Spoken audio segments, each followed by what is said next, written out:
गांव के एक छोटे से घर में रामलाल अपने बेटे मोहन के साथ रहता था।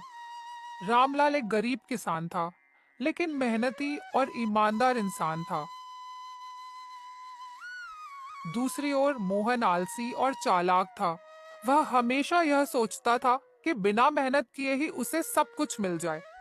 एक दिन जब रामलाल खेत में काम कर रहा था, मोहन घर पर बैठा आराम कर रहा था। उसने अपने पिता से कहा, बाबा, आप इतनी मेहनत क्यों करते हैं? अगर आप थोड़ा चालाकी से पैसा कमाएं तो हमें इतनी मेहनत नहीं करनी पड़ेगी। बेटा, मेहनत से कमाया हुआ धन ही सच्चा सुख देता है। बिना मेहनत के कमाया हुआ धन जल्दी नष्ट हो जाता है। लेकिन बाबा, मैं देखता हूँ कि कुछ लोग बिना मेहनत के ही बहुत पैसे वाले बन जाते हैं। क्या यह सच नहीं है? बेटा, यह दुनिया कर्मों का खेल है। जो जैसा करता है वैसा ही फल पाता है। जो लोग बेईमानी से पैसा कमाते हैं वे ज्यादा दिन सुखी नहीं रह सकते। मोहन को अपने पिता की बातें समझ नहीं आ रही थी। वह सोचता था कि चालाकी से पैसा कमाना ही सबसे अच्छा तरीका है। कुछ दिनों बाद मोहन के एक दोस्त राजू ने उसे एक चालाकी भरी योजना बताई। मोहन, अगर हम लोगों को बेवकूफ बनाकर पैसे ऐंठे तो हमें मेहनत करने की कोई जरूरत नहीं पड़ेगी। लेकिन बाबा कहते हैं कि मेहनत से ही असली खुशी मिलती है।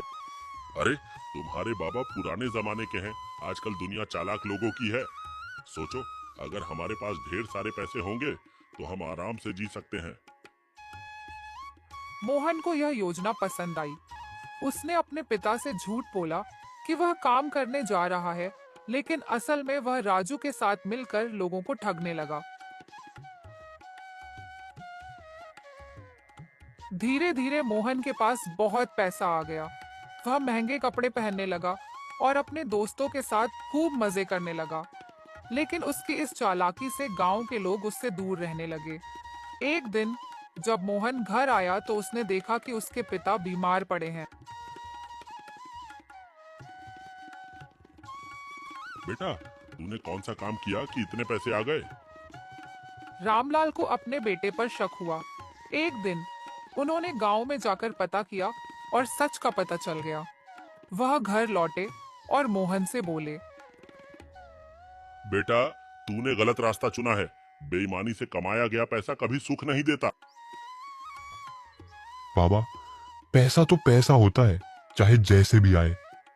उन्होंने मोहन को समझाने की कोशिश की, लेकिन वह नहीं माना। कुछ समय बाद गांव के लोगों को मोहन और राजू की सच्चाई पता चल गई। उन्होंने पंचायत में शिकायत कर दी। पंचायत ने फैसला किया कि मोहन और राजू को पूरे गांव से बाहर कर दिया जाएगा। गांव से निकाले जाने के बाद मोहन को एहसास हुआ कि उसने कितनी बड़ी गलती की है। उसके पास अब कोई दोस्त नहीं था। उसके पास जो पैसा था वह भी धीरे धीरे खत्म होने लगा। एक दिन जब मोहन भूखा प्यासा जंगल में भटक रहा था तो उसे अपने पिता की बातें याद आईं। बेटा, यह दुनिया कर्मों का खेल है। जो जैसा करता है वैसा ही फल पाता है। जो लोग बेईमानी से पैसा कमाते हैं वे ज्यादा दिन सुखी नहीं रह सकते। अब उसे समझ आ गया था कि बेईमानी से कमाया हुआ धन टिकता नहीं। वह गांवों वापस लौटा और अपने पिता से माफी मांगी। बाबा, मुझे माफ कर दो। मैंने गलत रास्ता चुना था। अब मैं ईमानदारी से मेहनत करूंगा। रामलाल की आंखों में खुशी के आंसू आ गए।